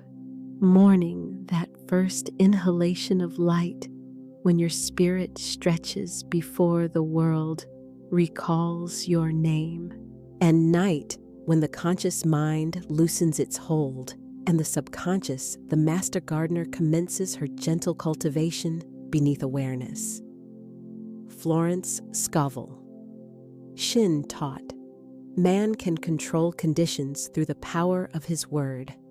The question is, when do our words carry their greatest potency? The answer resides in those liminal golden edges, dawn and dusk, when your conscious mind is pliable and your subconscious sits wide open, like a child wrapped at a bedtime tale. These windows are your personal hours of magic and fertile influence. Picture this: you rise into wonder rather than worry. Instead of scrolling a screen, you offer a sentence of sacred intent. Before the world shouts its demands, you calmly and lovingly declare what you will receive. You speak divine supply now flows to me in perfect ways. I expect miracles today. And at day's end, before the velvet curtain of sleep falls, you whisper into the holy dark. My subconscious is now a magnet for all that is mine by divine right. All is well. All is working for me. This forms a sacred cycle, planting seeds at dawn, watering them at dusk, and allowing the subconscious to root and grow your intentions while you sleep. Consider Mara, who spent night after night awake knotted in anxiety. Money connections, the future, everything rattled in her mind like clattering coins. Then she found a simple practice: select a single phrase and speak it into sleep each night. She selected, unexpected blessings arrive for me while I sleep. I live in ease. The first night felt awkward. The second brought comfort. By the fourth, sleep came quicker. By the seventh, something aligned. Her body began trusting the phrase, and then her life started echoing that trust. Within 3 weeks, a forgotten project paid out unexpectedly, and a friend repaid an old favor. She didn't force anything. She simply tuned her inner dial. Your subconscious is the quiet partner behind every demonstration. Like any cherished partner, it needs courting, consistent words delivered with clarity, rhythm, and affection. Treat the morning and night thresholds as feeding times for your inner landscape. You are not just brushing teeth, you are brushing doubt from your mind. You are not merely lying down, you are lying down to receive. Now let me guide you through a simple, repeatable practice. Morning practice, the awakening affirmation. Before touching your phone, reach first for your chosen phrase. Whisper it softly while you're still reclined in bed. Example: this is a day of divine surprises. Everything flows in my favor. Sit up, place your feet firmly on the floor, and notice the sensation of grounded, steady contact. Say aloud with intention, I walk in power. I walk in peace. I walk in purpose. Either look into a mirror or gently close your eyes, then speak. I expect miracles today. I am the beloved of the infinite. My supply is assured. Evening practice, the velvet whisper. Power down all screens at least 10 minutes before you intend to sleep. Sit in stillness, rest a hand over your heart, and take several deep, steady breaths. Whisper, I am safe. I am supplied. I am supported by divine intelligence. As you recline, slowly repeat one chosen phrase 5 to 7 times, letting each repetition sink. Choose one of the following examples. Money comes to me from unexpected places. My good rushes to meet me now. I am loved, safe, and guided. If you drift off partway through the repetition, allow it. Let sleep carry the words deeper. Allow the phrase to function like a lullaby, carrying you down into your deeper, most receptive self. Each time you practice, you aren't pleading with the universe, you're issuing clear instructions to your inner world. You are placing a sacred order. As a loving parent tucks a blanket around a child, you're tucking a thought around your subconscious, a soft, protective blanket of belief. And what you place there will in due time bloom into visible outcomes in your waking hours. Remember, the subconscious thrives on rhythm. It is moved by repetition, gentleness, and the lullaby of safety. Morning and night aren't chores, they are portals, and whatever you send through them returns multiplied. Attempt one new phrase tonight before you fall asleep, only one kept simple and sincere. Then tomorrow, share what seemed to shift, soften, or arrive as a result. You don't need the entire outcome at once. You only need to arrive at the doorway and speak with intention. The infinite is listening attentively always. Commitment carries its own sacred alchemy transformation hidden within dedication. When you choose not half-heartedly, but completely to practice something for 7 days with your full devotion, the universe leans closer. Why specifically 7/7 symbolizes completion and spiritual refinement? In the creation story, the world takes shape across 7 days. In the soul's journey, 7 operates as a cycle, a sacred spiral that seals intention into form. Therefore, I invite you into a 7-day experiment, not a test to pass, not a chore to endure, but an experiment in demonstration.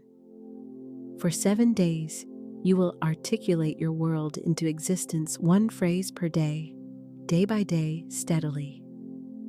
You will train your mind, befriend your subconscious, and tune your frequency to divine provision. You will ring like a clear bell that summons your good. And if you truly commit, the results won't remain abstract or theoretical, they will be tangible and real. Are you willing to step in fully? If yes, affirm it now. I commit to 7 days.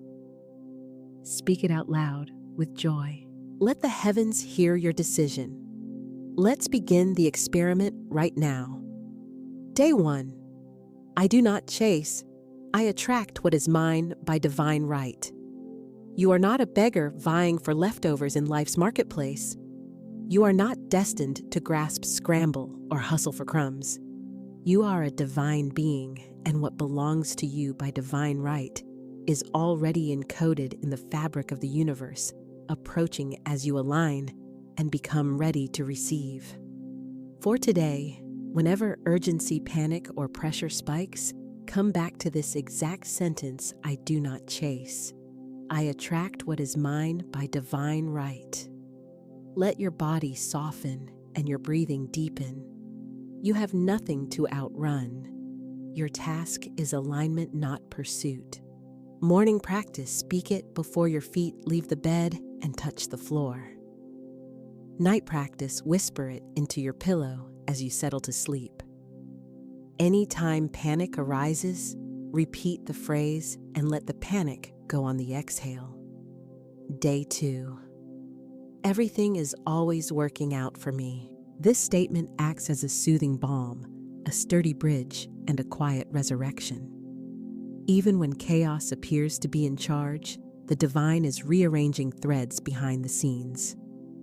So-called mistakes become sacred detours.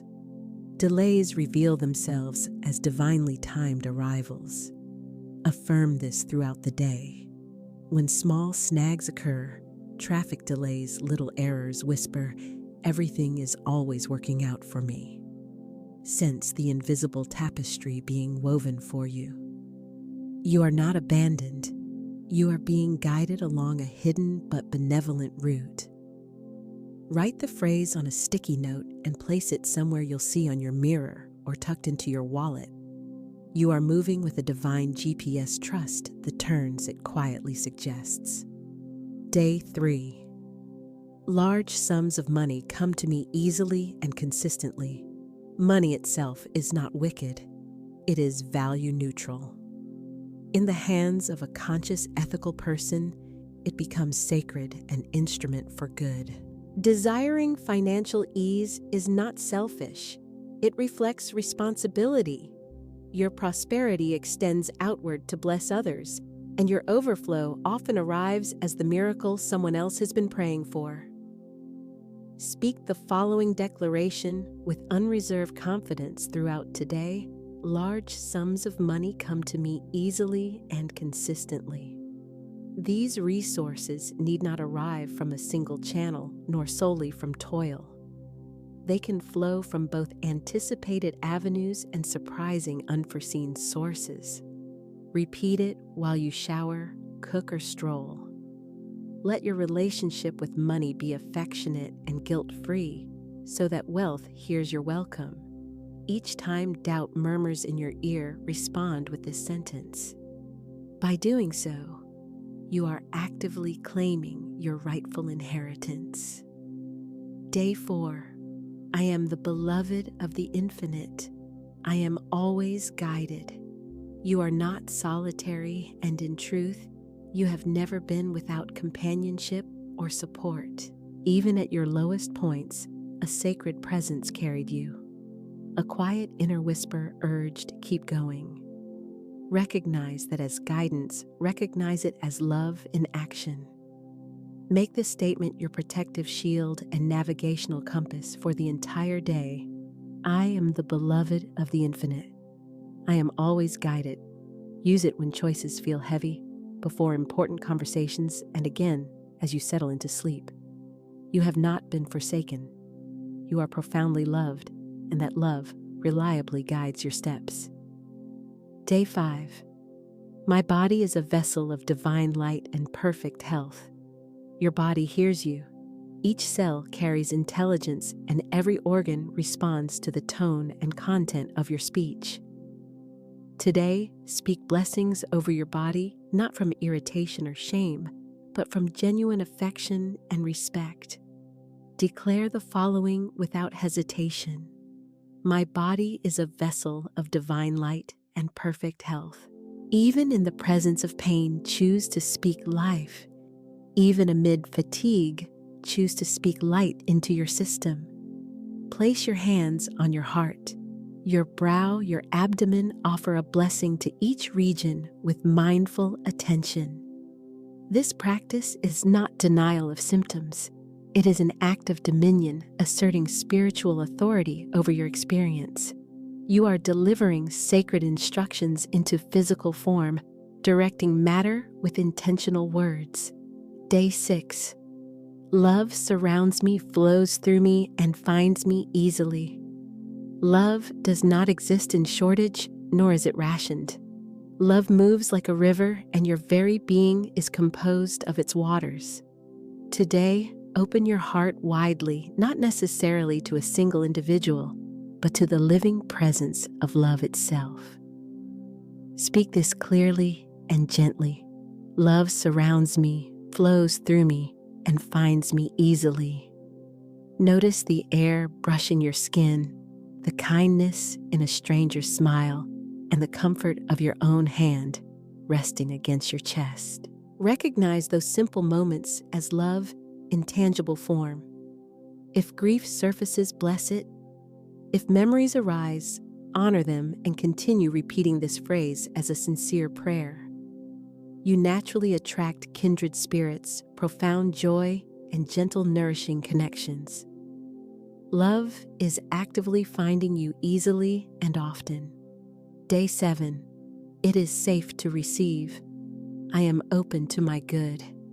This culminating statement swings open the inner gates to welcome what you've called in. Too frequently we request while simultaneously blocking, we desire while resisting. We claim to want miracles even as we grip fear with white knuckles. Today, choose to let that defensive grip go completely. Repeat the phrase softly yet frequently throughout your day. It is safe to receive. I am open to my good. Breathe as you say it. Turn your palms upward in a gesture of welcome and feel your chest soften and open. Understand that what you desire is not a threat. It is a divine expression seeking you as much as you seek it. Allow your protective walls to melt, your joy to rise, and your blessings to arrive fully and settle in. You are prepared, ready to receive and hold your good. 7 days, 7 intentional phrases, 1 profoundly shifted life. You have cultivated a garden within your subconscious. Every phrase acted as a seed. Every repetition served as water. Every choice to speak, despite fatigue or skepticism, functioned as life-giving light. The fruits may not appear instantly, yet they are nonetheless real and reliably emergent. Soon you'll observe tangible shifts, people responding in new ways, unexpected money arriving, peace overtaking panic, and clarity occupying the space where confusion once ruled. This isn't sleight of hand or superstition. It is the steady working of spiritual law. You have voiced your intent, nurtured belief, and engaged in concrete demonstration. Now return to whichever phrases resonate most and weave them into your daily vocabulary. Rotate among them, repeat them consistently, and embody them in action. You have initiated a holy process, an abiding practice of alignment. Are you continuing with full-hearted commitment? If so, reaffirm aloud, I commit to 7 days. Also share the shifts you noticed. Your testimony can kindle faith and momentum in someone else's journey. You are not walking this path alone. You now stand inside the energetic field of demonstration. You are placing clear orders with the infinite, and the infinite is actively fulfilling them. Gently close the door behind you and lower the lights, allowing the room to soften into quiet. What follows isn't mere text to memorize. It is a threshold to cross, a reflective mirror held up to the truest layers of your own being. You have traveled a significant distance. You have sown seeds, practiced repetition, and allowed belief to take root inside you. Now the moment arrives to speak your world into form, to sculpt reality using the consecrated power of your voice. Remember the following touchstones. Your word is your wand. Your voice is your vessel. Your breath is the living bridge spanning present circumstance and the future you are calling in. So either sit comfortably or recline. Allow your shoulders to release their tension. Rest your hands on your heart or your abdomen and let your body become a quiet sanctuary for this practice. Close your eyes now and draw in a slow, deep breath and exhale gently, letting the body soften a little more. Once more, inhale, breathing directly into your sense of personal power, and exhale into calm, letting peace spread through you. Notice how stillness gathers and rises like a gentle tide around your whole field. You are crossing into a kind of inner temple, the sacred chamber where spoken words take on life. Let us begin the ritual together. I am the foundation. Repeat these phrases slowly with full presence and intention, infusing every syllable. I am a child of the infinite. I am made in the image of supply. I am worthy of all I desire. I am one with divine intelligence. I am supported, guided, and overflowing. I am safe to receive. I am safe to shine. I am safe to expand. Pause here and allow those declarations to settle into place. Sense their resonance moving through your body. Bring soft attention to your heart center and then move forward. I now declare my life is filled with divine supply. Money comes to me easily and consistently. I receive large sums from expected and unexpected places. Opportunities chase me. Clients find me. Ideas flow to me like water. I am no longer limited by appearances. I do not chase. I attract. I do not force. I allow. I do not fear. I remember who I am. I am abundance walking. I am provision breathing. I am the visible proof of invisible supply. And so it is. Pause once more and breathe fully. Imagine golden light swirling around your body and life filling your hands and heart flowing into your accounts, your schedule, your pantry. See it vividly, feel its warmth, claim it as yours. Now I declare the following. I am surrounded by divine love. I am love. I give love. I receive love with ease. Love flows into every area of my life. My relationships are harmonious. I am seen, supported, and celebrated. Kindred souls are drawn to me now. Romantic love blossoms in perfect timing. Friendships flourish in truth and joy. Family ties are healed and whole. I forgive all that came before. I release all fear around intimacy. I welcome the joy of connection. I am safe to be loved. I am safe to love. I am safe to rest in divine companionship. And so it is. Pause again and visualize literal gestures of love, a warm embrace, a welcoming smile from across the room, a message chiming in a new connection, brightening like sunrise. Let yourself feel the joy and allow love to enter. Now I proclaim wholeness aloud. My body is a temple of light. Every cell is tuned to divine intelligence. I heal quickly, completely, and easily. Energy flows through me like sunlight. My mind is clear. My heart is light. My body is strong, capable, and vibrant. I listen to my body. I honor its rhythms. I nourish myself with rest, movement, and love. Perfect health is mine by divine right. I do not earn it, I align with it. I am the embodiment of wellness, and so it is. Pause, and if any area aches, lay a hand there. Otherwise, rest both palms softly over your heart. Imagine healing light entering each system, nervous, immune, circulatory, bringing renewal throughout. Now I speak these guiding declarations. I am divinely guided in every step. I walk in purpose, on purpose. Doors open before me, and I walk through them with joy. I do not worry. I listen. I do not panic. I trust. I do not shrink. I rise. My purpose finds me daily. I am in the right place at the right time, doing the right thing. My path is blessed. My work is sacred. My talents are multiplying now.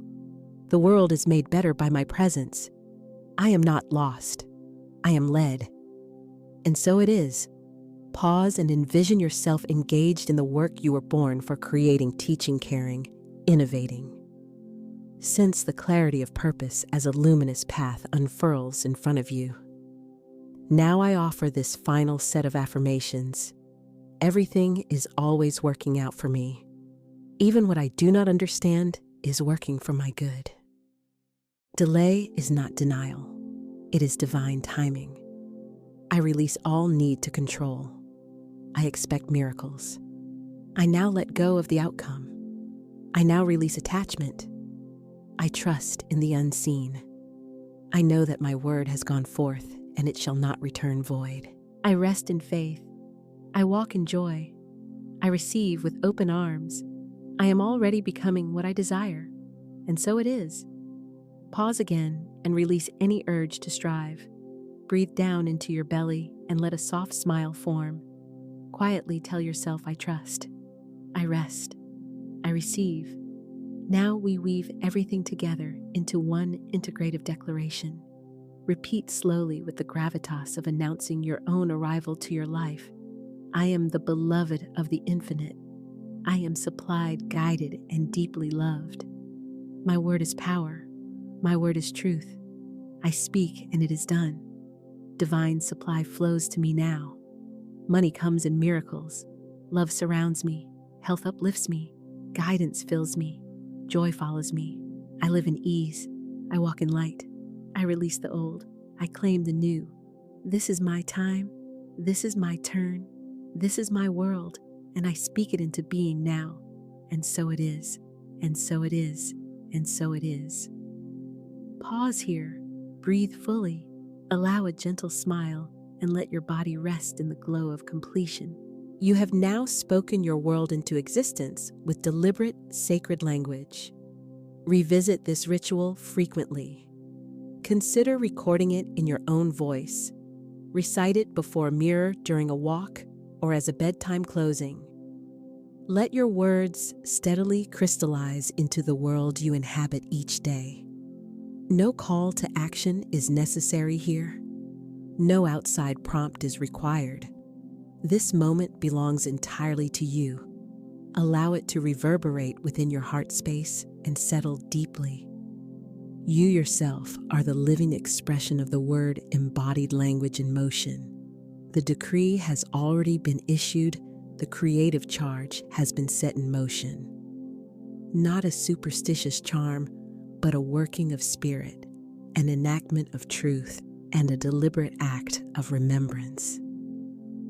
You have articulated your world into form. You have opened the inner channel. You have sensed the resonance of divine law vibrate through each breath you take.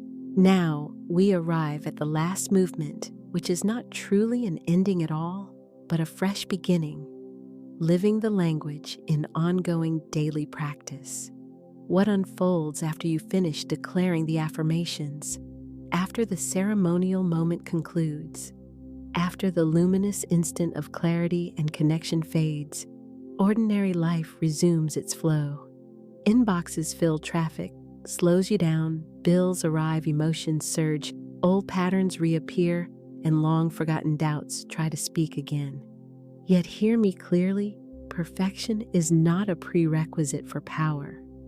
You only need willingness, the readiness to return repeatedly and faithfully to the truth of who you are. That is the essence and everyday art of living the language you've chosen.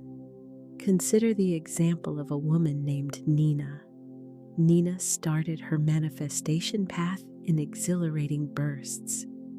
She lit candles, recited affirmations, and surfed waves of spiritual momentum.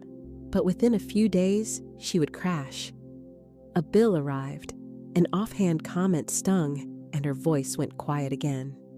She concluded mistakenly that she was failing the process. Then one night, through tears, she spoke anyway. She repeated her familiar line, "Divine supply flows to me now."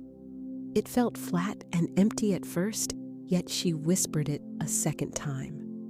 The following morning, she returned to the phrase once more.